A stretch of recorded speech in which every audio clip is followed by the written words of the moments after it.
ಎಲ್ರಿಗೂ ನಮಸ್ಕಾರ. ನಾನು ಅನುಷಾ ಚೇಗೂರ್. ಇವತ್ತು ನಾನು ಪ್ರಸ್ತುತವಾಗಿ ಹಾಟ್ ಟಾಪಿಕ್ ಆಗಿರುವಂತಹ ಡಿಲಿಮಿಟೇಷನ್ ಅಥವಾ ಕ್ಷೇತ್ರ ಮರುವಿಂಗಡಣೆ ಅನ್ನುವ ಸುದ್ದಿ ಮೇಲೆ ಮಾತಾಡಬೇಕು ಅಂತ ಅನ್ಕೊಂಡಿದ್ದೀನಿ. ಡಿಲಿಮಿಟೇಷನ್ ಅಂದರೆ ಏನು? ಮೊದಲಿಗೆ ನಮ್ಮ ಭಾರತದ ಸಂವಿಧಾನದ ಪ್ರಕಾರ ಪ್ರತಿ ಜನಗಣತಿಯ ನಂತರ ಒಂದು ಡಿಲಿಮಿಟೇಷನ್ ಕಮಿಷನ್ನ ಸೆಟಪ್ ಮಾಡಲಾಗ್ತಿತ್ತು. ಯಾಕೆ ಅಂದರೆ ನೋಡಿ, ಪ್ರತಿ ವರ್ಷ ಜನಸಂಖ್ಯೆ ಹೆಚ್ಚಾಗ್ತಾ ಹೋಗ್ತಿರುತ್ತೆ, ಕೆಲವೊಂದು ಕಡೆ ಕಡಿಮೆ ಆಗ್ತಾ ಹೋಗ್ತಾ ಇರುತ್ತೆ. ಅದಕ್ಕೆ ಈ ನಮ್ಮ ಜನಸಂಖ್ಯೆಯ ಅನುಗುಣವಾಗಿ ಅದರ ಅನುಪಾತವಾಗಿ ಇಂತಿಷ್ಟು ಜನರಿಗೆ ಒಬ್ಬ ಪ್ರತಿನಿಧಿ ಇರಲಿ ಅಂತ ನಮ್ಮ ಕ್ಷೇತ್ರಗಳನ್ನೆಲ್ಲ ಮರುವಿಂಗಡಣೆ ಮಾಡ್ತಾ ಇದ್ರು. ಯಾಕೆ ನಮ್ಮ ಸಂವಿಧಾನದ ಮೂಲ ಒಂದು ರೂಲ್ ಏನಾಗುತ್ತೆ ಅಂದರೆ ಒಬ್ಬ ವ್ಯಕ್ತಿ ಒಂದು ಮತ ಒಂದು ಸಾಮಾನ್ಯ ಮೌಲ್ಯ ಅಂತ. ಅಂದ್ರೇನು? ಇವಾಗ ನೋಡಿ, ಒಂದು ಕ್ಷೇತ್ರದಲ್ಲಿ 20 ಲಕ್ಷ ಜನ ಇರ್ತಾರೆ, ಇನ್ನೊಂದು ಕ್ಷೇತ್ರದಲ್ಲಿ 15 ಲಕ್ಷ ಜನ ಇರ್ತಾರೆ ಅನ್ಕೊಳ್ಳಿ. 20 ಲಕ್ಷ ಜನರಿಗೆ ಒಬ್ಬ ಸಂಸದ, ಈ ಕಡೆ 15 ಲಕ್ಷ ಜನರಿಗೆ ಇನ್ನೊಬ್ಬ ಸಂಸದ. ಇಲ್ಲೇ ತಾರತಮ್ಯ ಆಯ್ತು ಅಲ್ವಾ? ಇದನ್ನ ಹೋಗ್ಲಾಡಿಸೋದಕ್ಕೆ ಡಿಲಿಮಿಟೇಷನ್ ಕಮಿಷನ್ನ ಪ್ರತಿ ಜನಗಣತಿಯ ನಂತರ ಮಾಡ್ತಾ ಬರ್ತಾ ಇದ್ರು. ನಮ್ಮ ಭಾರತದಲ್ಲಿ 1951ರಲ್ಲಿ, 1963, 73 ಹಾಗೂ 2001ರಲ್ಲಿ ಡಿಲಿಮಿಟೇಷನ್ ಕಮಿಷನ್ನ ಸ್ಥಾಪನೆ ಮಾಡಲಾಗಿತ್ತು. ಆದರೆ 1980ರ ದಶಕ ಆಯಿತು, 90ರ ದಶಕ ಆಯಿತು, ಅಲ್ಲಿ ಡಿಲಿಮಿಟೇಷನ್ ಕಮಿಷನ್ ಬರಲಿಲ್ಲ. ಯಾಕೆ ಅಂತಂದರೆ ಭಾರತದಲ್ಲಿ ಜನಸಂಖ್ಯಾ ಸ್ಫೋಟ ಆಗ್ತಾ ಇತ್ತು. ಒಂದು ಕಡೆ ಈ ಉತ್ತರ ಭಾರತದ ರಾಜ್ಯಗಳಾದಂತಹ ಉತ್ತರ ಪ್ರದೇಶ ಆಗಿರ್ಬೋದು, ಬಿಹಾರ್ ಮತ್ತು ಕೆಲವು ರಾಜ್ಯಗಳಲ್ಲಿ ಜನಸಂಖ್ಯಾ ಹೆಚ್ಚುವರಿತಾನೇ ಇತ್ತು. ಆದರೆ ದಕ್ಷಿಣ ಭಾರತದ ರಾಜ್ಯಗಳಲ್ಲಿ ಕರ್ನಾಟಕ ಆಗಿರ್ಬೋದು, ಕೇರಳ, ತಮಿಳುನಾಡು ಅವರ ಕುಟುಂಬ ನಿಯೋಜನೆ ಕಾರ್ಯಕ್ರಮಗಳನ್ನು ಯಶಸ್ವಿಯಾಗಿ ನಿರ್ವಹಿಸಿ ಜನಸಂಖ್ಯೆಯನ್ನು ಕಡಿಮೆ ಮಾಡಿಕೊಂಡು ಬಂದರು. ಇದರಿಂದ ಏನಾಯಿತು? ಡಿಲಿಮಿಟೇಷನ್ ಕಮಿಷನ್ನ ಸೆಟಪ್ ಮಾಡಿದರೆ ದಕ್ಷಿಣ ಭಾರತದ ರಾಜ್ಯಗಳು ತಮ್ಮ ಕ್ಷೇತ್ರಗಳನ್ನು ಕಳೆದುಕೊಳ್ತಿದ್ರು. ಉತ್ತರ ಭಾರತದ ರಾಜ್ಯಗಳು ತಮ್ಮ ಜನಸಂಖ್ಯೆಯಿಂದಾಗಿ ಒಂದು ಪೊಲಿಟಿಕಲ್ ಪವರ್ನ ಜಾಸ್ತಿ ಮಾಡ್ಕೋತಾ ಇದ್ರು ಸಂಸತ್ತಿನಲ್ಲಿ. ಇದನ್ನ ತಡೆಗಟ್ಟುವುದಕ್ಕಾಗಿ ಇದೊಂಥರ ದಕ್ಷಿಣ ಭಾರತದವರಿಗೆ ಪನಿಷ್ಮೆಂಟ್ ತರ ಆಗೋಯ್ತು ಅವರ ಒಂದು ಜನಸಂಖ್ಯೆ ನಿರ್ವಹಣೆ ಕಾರ್ಯಕ್ಕೆ. ಹೌದಾ? ಅದಕ್ಕೆ 1973ರಲ್ಲಿ 42ನೇ ಸಂವಿಧಾನ ತಿದ್ದುಪಡಿ ಮಸೂದೆಯಿಂದ ಏನಾಯಿತು, 2001ರವರೆಗೆ ಈ ಡಿಲಿಮಿಟೇಷನ್ ಕಮಿಷನ್ನ ಸ್ಥಗಿತಗೊಳಿಸಲಾಯಿತು. 2001ರಲ್ಲಿ ಏನಾಯಿತು, 84ನೇ ಸಂವಿಧಾನ ತಿದ್ದುಪಡಿ ಮಸೂದೆಯಿಂದ ಈ ಸ್ಥಗಿತವನ್ನ 2026ರವರೆಗೆ ಸ್ಥಗಿತಗೊಳಿಸಿದ್ರು. ಸೊ ಇವಾಗ ಪ್ರಸ್ತುತವಾಗಿ ನಾವು ಈ 2026ರಲ್ಲಿ ಇರೋದ್ರಿಂದ ಡಿಲಿಮಿಟೇಷನ್ ಅನ್ನೋದು ಹಾಟ್ ಟಾಪಿಕ್ ಆಗಿಬಿಟ್ಟಿದೆ. ಸೊ ಡಿಲಿಮಿಟೇಷನ್ ಮಾಡಬೇಕಾ ಬೇಡವಾ? ನನಗೆ ಏನನ್ಸುತ್ತೆ ಅಂದರೆ, ನನ್ನ ಅಭಿಪ್ರಾಯಗಳನ್ನು ಹೇಳ್ತೀನಿ. ಡಿಲಿಮಿಟೇಷನ್ ಮಾಡಿದ್ರು ಮಾಡದೇ ಇದ್ರೂ ಕೂಡ ನನ್ನ 2 ಷರತ್ತುಗಳು ಇವೆ. ಅದು ಯಾಕೆ? ಸಂಸತ್ತಿನ ಕಾರ್ಯಕ್ಷಮತೆಯನ್ನು ಹೆಚ್ಚಿಸುವುದಕ್ಕೆ. ನೋಡಿ,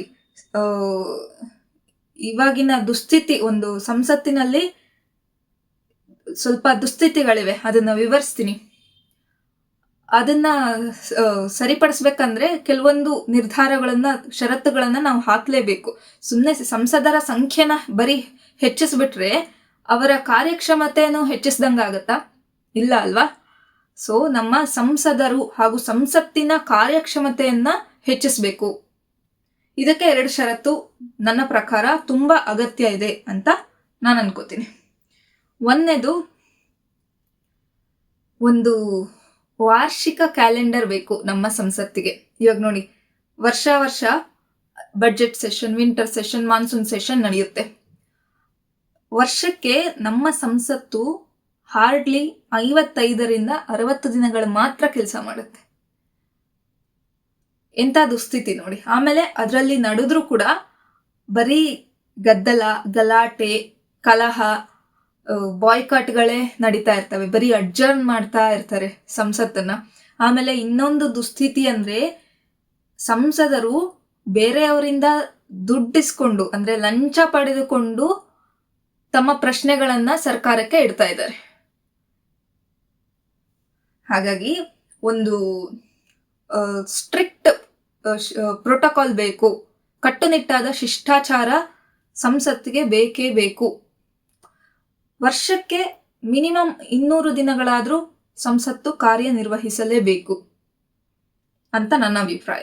ಅದರಲ್ಲಿ ಸಂಸದರಿಗೆ ನಾವು ಇವಾಗ ಸ್ಕೂಲ್ ಟೀಚರ್ಸ್ಗಾಯ್ತು, IT ಎಂಪ್ಲಾಯೀಸ್ಗಾಯ್ತು, ಹೀಗೆ ಅವ್ರು ಹೇಗೆ ಸಿಕ್ ಲೀವ್ ಕೊಡ್ತಾರೆ, ಪರ್ಸನಲ್ ಲೀವ್ ಕೊಡ್ತಾರೆ, ಅದೆಲ್ಲ ಬೆನಿಫಿಟ್ಸ್ ಕೊಡ್ಲಿ. MP ಗಳಿಗೂ ಆ ಬೆನಿಫಿಟ್ಸ್ ಕೊಡ್ಲಿ. ಅವರು ವರ್ಷಕ್ಕೆ 150 ದಿನ ಸಂಸತ್ತಲ್ಲಿ ಭಾಗಿವಹಿಸಲೇಬೇಕು. ವರ್ಷಕ್ಕೆ ಇಂತಿಷ್ಟು ಸಮಯ ಅಂತ ಸಂಸತ್ತಲ್ಲಿ ಅವರ ಆರ್ಗ್ಯುಮೆಂಟ್ನ ಇಡಲೇಬೇಕು.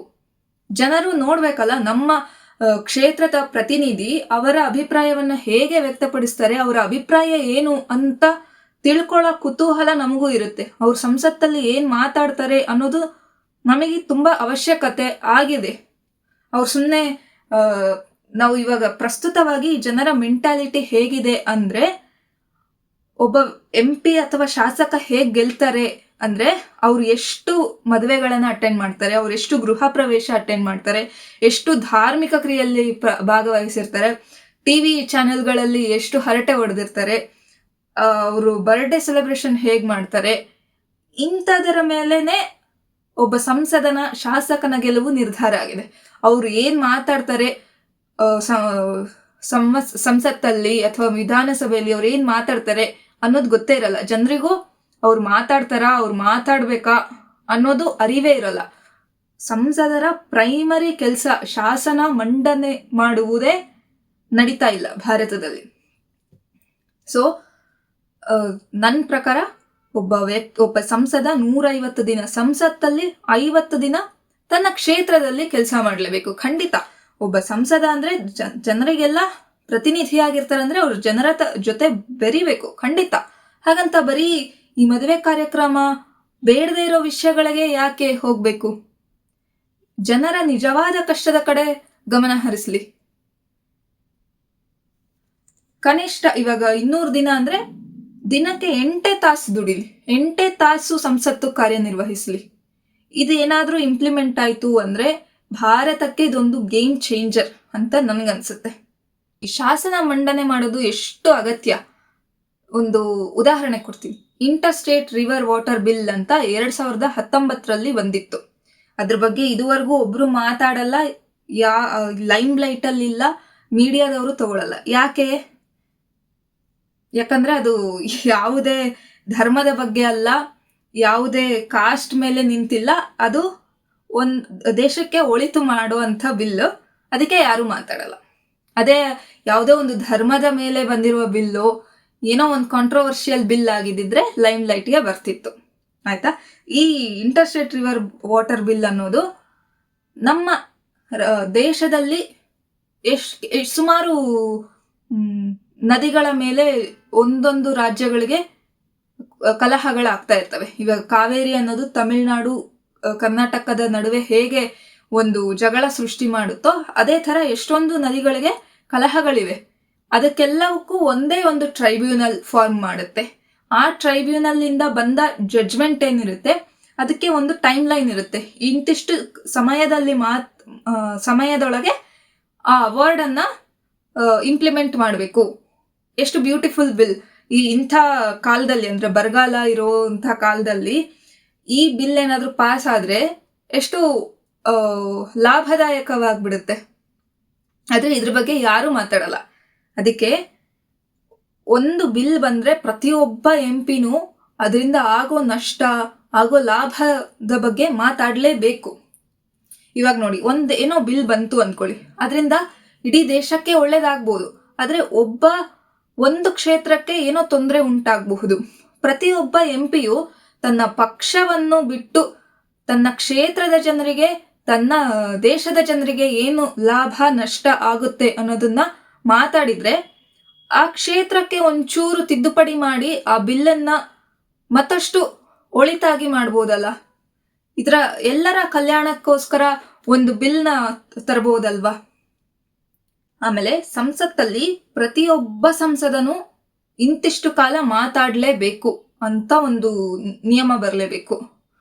ಯಾಕಂದ್ರೆ ಒಂದು ಈ ಸಂಸದ ವಿರೋಧ ಪಕ್ಷದವರು, ಈ ಸಂಸದ ಸರ್ಕಾರದವರು, ಈ ಸಂಸದ ಆ ರಾಜ್ಯದವರು ಅಂತೆಲ್ಲ ವಿಚಾರ ಮಾಡುವ ಬದಲು ಅವರನ್ನ ಒಂದು 10 ಲಕ್ಷ ಜನರ ಪ್ರತಿನಿಧಿಯನ್ನಾಗಿ ನೋಡುವುದು ಉತ್ತಮ ಅಲ್ವಾ? ಇದು ನನ್ನ ಮೊದಲ ಷರತ್ತು. ಎರಡನೇ ಷರತ್ತು ಅಂದ್ರೆ, ನಿಮ್ಗೆಲ್ಲರಿಗೂ ಪಾರ್ಲಿಮೆಂಟರಿ ಸ್ಟ್ಯಾಂಡಿಂಗ್ ಕಮಿಟಿ ಅಂತ ಗೊತ್ತಿರುತ್ತೆ ಅನ್ಕೊಂಡಿದ್ದೀನಿ. ಇದರಲ್ಲಿ ಇವಾಗ ಯಾವುದೋ ಒಂದು ಬಿಲ್ ಪಾಸ್ ಆಯ್ತು ಅಂದ್ಕೊಳ್ಳಿ, ಅದನ್ನ ಈ ಪಾರ್ಲಿಮೆಂಟರಿ ಸ್ಟ್ಯಾಂಡಿಂಗ್ ಕಮಿಟಿಗೆ ಪಾಸ್ ಮಾಡಿದ್ರೆ, ಒಂದು ಉದಾಹರಣೆ ಕೊಡ್ಬೇಕು ಅಂದ್ರೆ ವಕ್ಫ್ ಬಿಲ್ ಬಂದಿತ್ತು ಅಲ್ವಾ, ಸ್ಟ್ಯಾಂಡಿಂಗ್ ಕಮಿಟಿಗೆ ಪಾಸ್ ಮಾಡಿದ್ರು. ಇದರಿಂದ ಏನಾಗುತ್ತೆ, ಅಲ್ಲಿ ಯಾವುದೇ ಪಕ್ಷಪಾತಗಳಿರೋದಿಲ್ಲ. ತುಂಬಾ ಸೈಂಟಿಫಿಕ್ ಆಗಿ MP-ಗಳು ಕೂತು ತುಂಬಾ ಟೆಕ್ನಿಕಲ್ ಆಗಿ ಅನಲೈಸ್ ಮಾಡಿ ಇದ್ರಲ್ಲಿ ಏನು ಲೋಪ ಇದೆ, ಇದರಲ್ಲಿ ಏನು ತಿದ್ದುಪಡಿ ಮಾಡ್ಬೋದು ಅಂತ ನಿರ್ಧರಿಸುತ್ತಾರೆ. ಸೊ ಭಾರತದ ಸಂಸತ್ತಲ್ಲಿ ಬರುವ ಪ್ರತಿ ಬಿಲ್ಗಳು ಪಾರ್ಲಿಮೆಂಟರಿ ಸ್ಟ್ಯಾಂಡಿಂಗ್ ಕಮಿಟಿಗೆ ಹೋಗ್ಬೇಕು ಅಂತ ನನ್ನ ಅನಿಸಿಕೆ. ಇದರಿಂದ ಟೈಮ್ ವೇಸ್ಟ್ ಆಗುತ್ತಲ್ಲ ಅಂತ ಕೆಲವೊಬ್ರು ಕೇಳ್ತಾರೆ. ನೋಡಿ, ಕೆಟ್ಟ ಬಿಲ್ ತಂದು ಅದನ್ನ ಪಾಸ್ ಮಾಡಿ ಅದರಿಂದ ಆಗೋ ಕೆಟ್ಟ ಪರಿಸ್ಥಿತಿಗಳ ಬದಲು ಒಳ್ಳೆ ಬಿಲ್ ತಂದು 1 ತಿಂಗಳು ಲೇಟ್ ಆದ್ರೂ ಪರವಾಗಿಲ್ಲ, ಒಳ್ಳೆ ಬಿಲ್ ಬೇಕು ನಮಗೆ. ಒಂದು ಉದಾಹರಣೆ ಕೊಡ್ತೀನಿ. ಅಗ್ರಿಕಲ್ಚರ್ ಬಿಲ್ ಪಾಸ್ ಮಾಡಿದ್ರು ಅಲ್ವಾ, ಹೀಗೆ ಪಾಸ್ ಮಾಡಿದ್ರು, ಹೀಗೆ ರಿವೋಕ್ ಮಾಡಿದ್ರು. ಯಾಕೆ? ಅಷ್ಟೊಂದು ಪ್ರೊಟೆಸ್ಟ್ಗಳಿಂದಾಗಿ. ನೋಡಿ, ನಮ್ಮ ಭಾರತದಲ್ಲಿ ಇದೊಂದು ಕೆಟ್ಟ ಪದ್ಧತಿ. ಅಗ್ರಿಕಲ್ಚರ್ ಬಿಲ್ ಅನ್ನೋದು ರೈತರಿಗೆ ಸಂಬಂಧಪಟ್ಟ ಬಿಲ್, ಆದ್ರೆ ರೈತರನ್ನೇ ಪರಿಗಣಿಸಿರ್ಲಿಲ್ಲ. ರೈತರಿಗೆ ಒಂದು ಮಾತು ಕೂಡ ಅವರನ್ನ ಕನ್ಸಿಡರೇ ಮಾಡಲಾರ್ದೆ, ಅವರಿಗೆ ಕೇಳಲಾರ್ದೇನೆ ಆ ಬಿಲ್ ಪಾಸ್ ಮಾಡಲಾಗಿತ್ತು. ಇದು ರೈತರಿಗೆ ಹೇಗೆ ಒಪ್ಪಿಕೊಳ್ಳೋ ಪರಿಸ್ಥಿತಿ ಬರುತ್ತೆ ಹೇಳಿ? ಸುಮ್ಮನೆ ಬಿಲ್ನ ಅರ್ಜೆಂಟಲ್ಲಿ ಪಾಸ್ ಮಾಡಿದ್ರು, ಅದರಿಂದ ಎಷ್ಟೊಂದು ಪ್ರೊಟೆಸ್ಟ್, 1 ವರ್ಷಗಟ್ಟಲೆ ಪ್ರೊಟೆಸ್ಟ್ ಆಯಿತು, ಮತ್ತೆ ರಿವೋಕ್ ಮಾಡಿದ್ರು. ಇದ್ರ ಬದಲು ಪಾರ್ಲಿಮೆಂಟರಿ ಸ್ಟ್ಯಾಂಡಿಂಗ್ ಕಮಿಟಿಲಿ ಆ ಬಿಲ್ನ ಅನಲೈಸ್ ಮಾಡಿ ರೈತರನ್ನ ಮಾತನ್ನು ಕೇಳಿ ಅವರಿಗೆ ಆಗುವ ಲಾಭ ನಷ್ಟವನ್ನು ವ್ಯವಹರಿಸಿದಿದ್ದರೆ ಇಷ್ಟೊತ್ತಿಗೆ ಒಂದು ಒಳ್ಳೆ ಅಗ್ರಿಕಲ್ಚರ್ ಬಿಲ್ ಬಂದಿರ್ತಿತ್ತು ಅಲ್ವಾ? ಅದರಿಂದ ಎಷ್ಟೋ ಲಾಭ ಆಗಿರ್ತಿತ್ತು ಅಲ್ವಾ? ನೋಡಿ, ನಮ್ಮ ಭಾರತದ ಪ್ರಜಾಪ್ರಭುತ್ವದಲ್ಲಿ parliament is the modern temple. ಈ ಟೆಂಪಲ್ ಅಲ್ಲಿ ನಮ್ಮ ಭಾರತದ ಸಂವಿಧಾನ ಅನ್ನೋದು ದೇವ್ರಿದ್ದಂಗೆ. ಆ ದೇವ್ರು ವರ ಕೊಟ್ಟಿದ್ದಾರೆ, ಏನು? ಭಾರತ ಜನರ ಕಲ್ಯಾಣ. ಆ ಕಲ್ಯಾಣಕ್ಕೋಸ್ಕರ ಏನೇನೆಲ್ಲ ಕೊಟ್ಟಿದ್ದಾರೆ? ಮೂಲಭೂತ ಹಕ್ಕುಗಳು ಹಾಗೂ ರಾಜ್ಯ ನಿರ್ದೇಶಕ ತತ್ವಗಳನ್ನೆಲ್ಲ ಕೊಟ್ಟಿದ್ದಾರೆ. ಆದ್ರೆ ಈ ದೇವಸ್ಥಾನದಲ್ಲಿರುವ ಪೂಜಾರಿಗಳಾದಂತಹ ಸಂಸದರು ಮಾತ್ರ ಕಲ್ಯಾಣನ ಅವರಿಗೆ, ಅವರ ಮನೆಗೆ, ಮಕ್ಕಳಿಗೆ ಮಾತ್ರ ಸೀಮಿತಗೊಳಿಸ್ಬಿಟ್ಟಿದ್ದಾರೆ. ನೋಡಿ, ಇವಾಗ ಈ ಡಿಲಿಮಿಟೇಷನ್ ಆದ್ರೆ ಸಂಸದರ ಸಂಖ್ಯೆ ಹೆಚ್ಚು ಆಗುತ್ತೆ. ಸಂಸದರ ಸಂಖ್ಯೆ ಹೆಚ್ಚಾದ್ರೆ ದೆಹಲಿಯಲ್ಲಿ ಅವರಿಗೆ ಉಳ್ಕೊಳ್ಳೋದಕ್ಕೆ ಮನೆ ಕೊಡಬೇಕು, ಟ್ರಾವೆಲ್ಗೆ ಅಂತ ಎಲ್ಲ ಕೊಡಬೇಕು, ಆಮೇಲೆ ಸಂಬಳವನ್ನು ಕೊಡಬೇಕು. ಇದೆಲ್ಲ ಯಾರ ದುಡ್ಡು? ಟ್ಯಾಕ್ಸ್ ಪೇಯರ್ಸ್ ಮನಿ. ಇಷ್ಟೆಲ್ಲ ಕೊಟ್ಟು ಅವ್ರೇನಾದ್ರೂ ಅವರ ಕಾರ್ಯ ಕೆಲಸಗಳನ್ನ ಚೆನ್ನಾಗಿ ಮಾಡ್ತಾರೆ ಅನ್ನೋ ನಂಬಿಕೆ ಇದೆಯಾ? ಗೊತ್ತಿಲ್ಲ. ಸೊ ನಮಗೆ ಸಂಸದರ ಸಂಖ್ಯೆಯನ್ನ ಹೆಚ್ಚಿಸೋದಕ್ಕಿಂತ ಸಂಸತ್ತು ಹಾಗೂ ಸಂಸದರ ಕಾರ್ಯಕ್ಷಮತೆಯನ್ನ ಹೆಚ್ಚಿಸುವಲ್ಲಿ ನಾವು ನಮ್ಮ ಗಮನ ಹರಿಸಬೇಕು. ಅಕಸ್ಮಾತ್ ಈ 2 ಷರತ್ತೇನಾದ್ರೂ ಬರೋದಿಲ್ಲ ಅಂತಂದ್ರೆ ಡಿಲಿಮಿಟೇಷನ್ ಬೇಡ. ಅದಕ್ಕೆ ಖರ್ಚಾಗುವ ದುಡ್ಡು, ಸಮಯವನ್ನು ನಾವು ಬೇರೆ ಅಗತ್ಯ ವಸ್ತುಗಳಿಗೆ ಕೊಡಬಹುದು. ನೀವೇನಂತೀರಾ? ನಿಮಗೂ ಈ ಲಾಜಿಕ್, ಈ ನನ್ನ 2 ಷರತ್ತು ಲಾಜಿಕ್ ಅನ್ಸುತ್ತಾ? ಕಾಮೆಂಟ್ ಮೂಲಕ ತಿಳಿಸಿ.